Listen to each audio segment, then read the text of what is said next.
अगर मुझसे कोई पूछता है कि यार कोई ऐसा हेल्थ इंश्योरेंस प्लान बताओ जिसमें कि ना मुझे बेस्ट टू बेस्ट सर्विसेज मिले और क्लेम में भी कोई रिजेक्शन का लोचा ना हो, तो क्लेम रिजेक्शन का तो मुझे नहीं पता, लेकिन सर्विस के टर्म्स में ये जो HDFC ये कंपनी है ना, एक टॉप नॉच के लिस्ट में आती है जो कि अच्छी खासी सर्विस प्रोवाइड करती है। तो जो इनका जो प्लान है HDFC Ergo optima Restore plan, इस प्लान को मैं इन डिटेल में रिव्यू करने वाला हूँ इस वीडियो में, सो दैट कि अगर आपने इस प्लान को फिल्टर आउट करके रखा है देन डेफिनेटली आपको ये वीडियो बहुत ज़्यादा हेल्पफुल होगी, बिकॉज इसमें मैंने हर एक चीज़, क्या इंक्लूजन से क्या एक्सक्लूजन से क्या चीज़ कवर्ड होती है, क्या नहीं कवर्ड होती, कौन सा फीचर्स किस तरीके से काम करता है, इन डिटेल में मैंने बताया, जो कि कोई भी कंटेंट क्रिएटर या फिर कस्टमर केयर वाले नहीं बताते हैं। ज़्यादातर कस्टमर केयर का यही इंटेंशन होता है कि at the end of the day आप पॉलिसी बस उनसे ले लो, भले ही आपको काम आए नहीं आए, सर्विस मिले नहीं मिले, मैटर नहीं करता, बस आप पॉलिसी ले लो।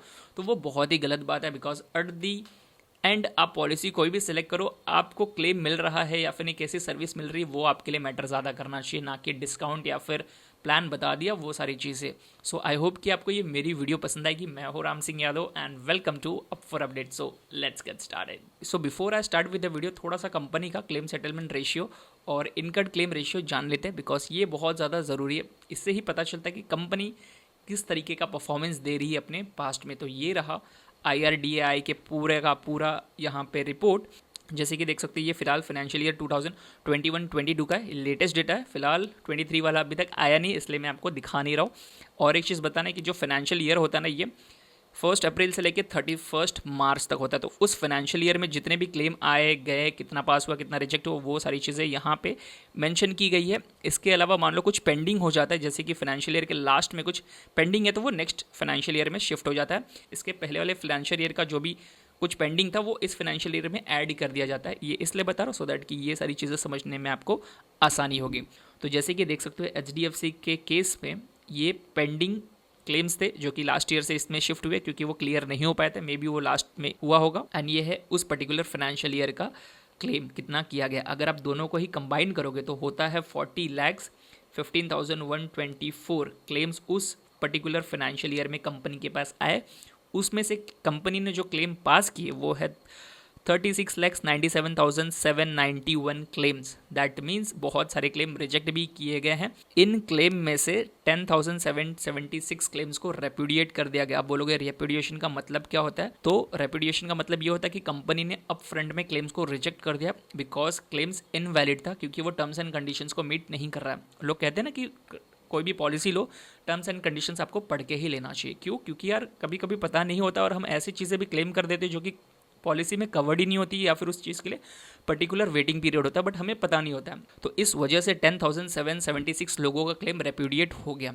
इस टोटल क्लेम में से 1,57,939 क्लेम्स को क्लोज कर दिया गया। भाई क्लोज का मतलब क्या होता है? Claim close during the policy period का मतलब यह है कि आपने इंटीमेशन तो दिया कंपनी को क्लेम के लिए, लेकिन कुछ प्रॉब्लम की वजह से या फिर आपके पास सफिशिएंट डॉक्यूमेंट नहीं थे जो कि कंपनी को चाहिए था, इस वजह से आप खुद ही पीछे हट गए कि हमें क्लेम नहीं चाहिए, या फिर आपका कोई प्रॉब्लम था क्लेम से रिलेटेड, या फिर आपने इंटीमेशन दिया था किसी कैशलेस ऑपरेशन के लिए या फिर ट्रीटमेंट के लिए, लेकिन आपके पास कोई सफिशिएंट डॉक्यूमेंट नहीं था, इसके लिए आप ही खुद चुपचाप बैठ गए, आप कंपनी के पास वापस नहीं गए। इसलिए कंपनी ने समझ लिया कि भाई आपका जो भी प्रॉब्लम है सारा क्लोज हो चुका है। इसी को कहते हैं claim close during the policy period. Claim पे नहीं किया गया, क्लेम क्लोज कर दिया गया। इंश्योरेंस लेते वक्त आपने भी ज़रूर सुना होगा कि कस्टमर केयर वाले करते हैं सर हम आपका क्लेम फटाफट पास करा देंगे, सबसे बेस्ट कंपनी है, 15 मिनट कैशलेस फैसिलिटी, 30 मिनट चाहिए, वो सारी चीज़ें।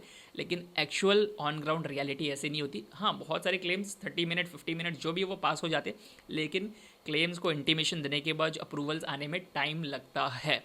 और खासकर यहाँ पे जो रिपोर्ट्स मुझे जो शो कर रहा है, लेस देन 3 मंथ्स का डेटा दिया है कि भाई साहब 3 महीने के with in, that means 90 days के पहले जो आपका क्लेम पास किया गया वो 98% है, और जो 3 महीने से लेकर 6 महीने तक का टाइम लगा है वो भाई साहब 1% लोगों का लग गया है। दैट मीन्स वो 40 लाख में से अराउंड 1% लोगों को 3 महीने से ज़्यादा का टाइम लगा है। दैट मीन्स क्लेम प्रोसेस इतना भी ईजी नहीं होता अगर आपको लग रहा है तो। इसके अलावा 0.22% लोगों का 6 महीने से 1 साल तक का लग गया है, और 1 साल से ज़्यादा भी लोगों का यहाँ पे लगा हुआ है, जैसे कि आप लोग देख सकते हो।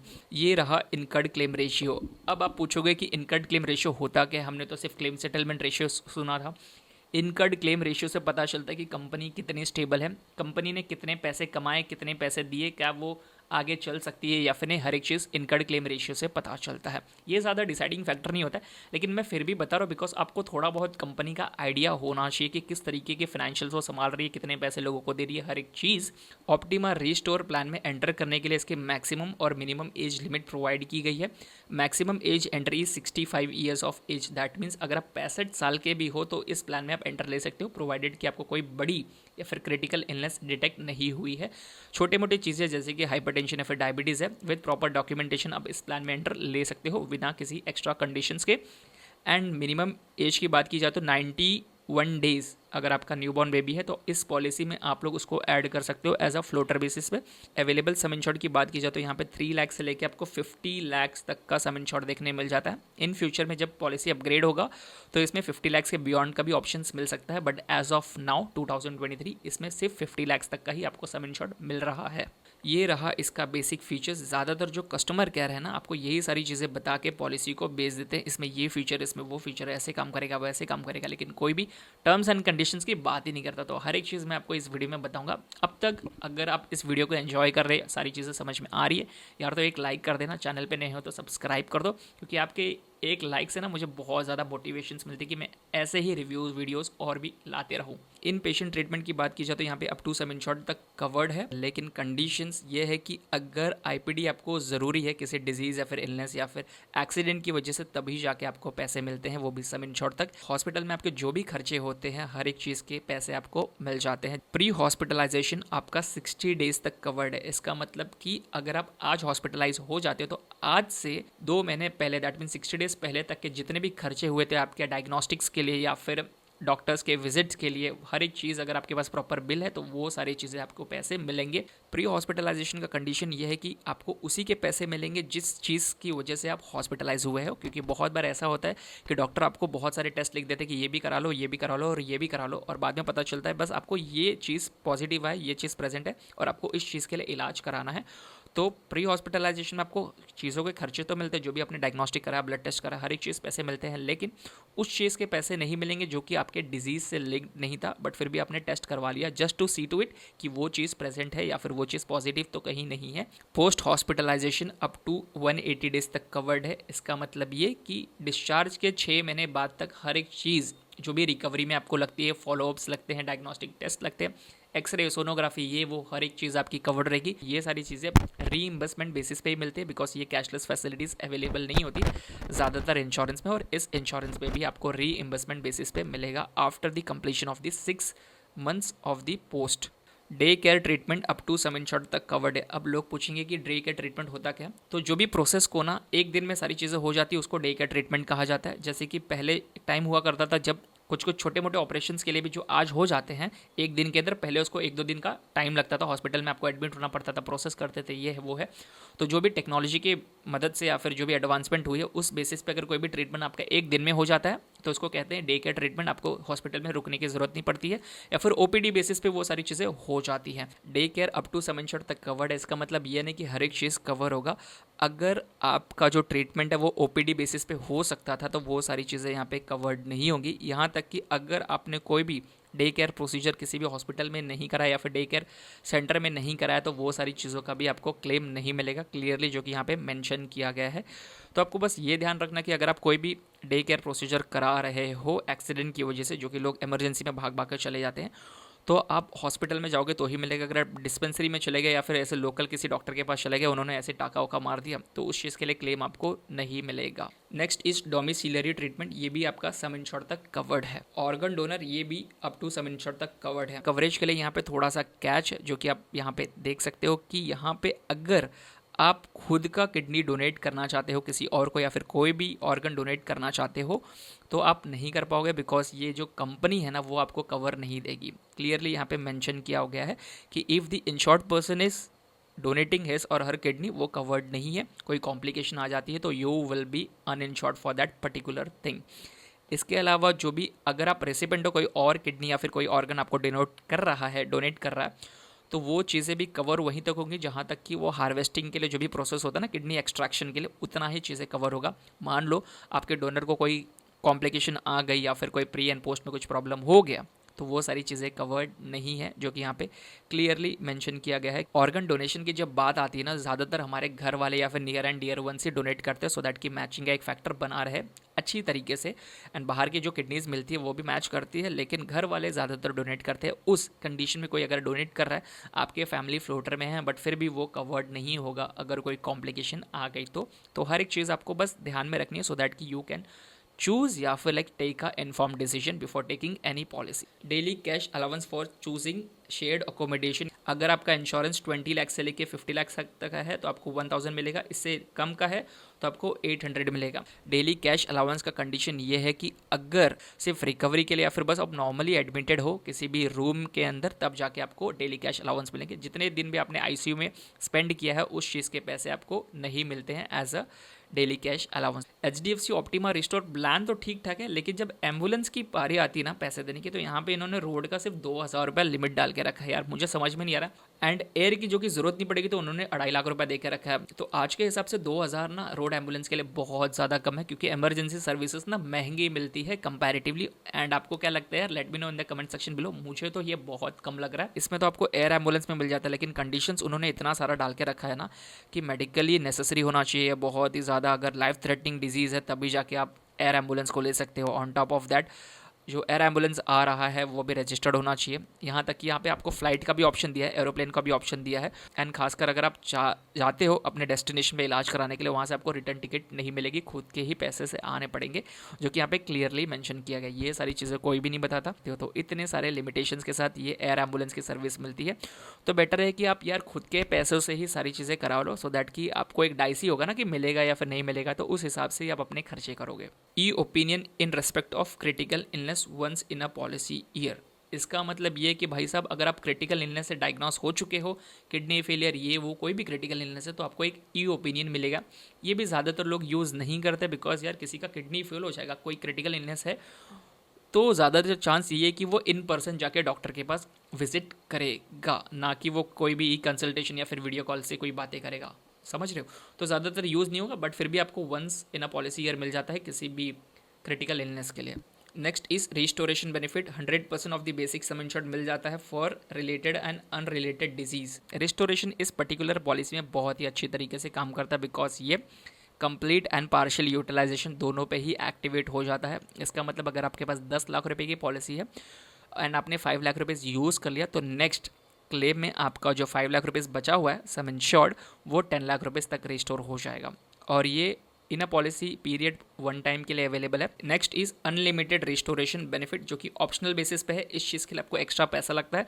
जिस तरीके से रिस्टोरेशन काम कर रहा था उसी तरीके से अनलिमिटेड भी काम करेगा, लेकिन फ़र्क इतना है कि इस चीज़ के लिए आपको एक्स्ट्रा पैसे देने पड़ेंगे। नेक्स्ट इज मल्टीप्लायर बेनिफिट, नाम फैंसी लग रहा है लेकिन काम फैंसी नहीं है। ये आपका सिंपल सा नो क्लेम बोनस है। इसका मतलब ये है कि अगर आपकी 10 लाख की पॉलिसी 1 साल अगर आपने क्लेम नहीं किया तो 10 lakh plus 5 lakh no claim bonus मिलेगा। सेकेंड ईयर भी क्लेम नहीं किया तो 10 lakh basics, 5 lakh no claim bonus first year का, 5 lakh no claim bonus second year का। आपको मैक्सिमम 100% तक मिलेगा, उससे बियॉन्ड नहीं मिलेगा। अगर आपने क्लेम कर दिया तो उसी रेट से वो कम हो जाएगा। Next is annual health checkup. अब ये जो चीज़ है ना वो 3 लाख वालों के लिए अवेलेबल नहीं है। ये इंडिविजुअल के लिए ये चीज़ दिया गया है एंड ये फ्लोटर बेसिस के लिए ये पर्टिकुलर बेनिफिट्स दिया गया है।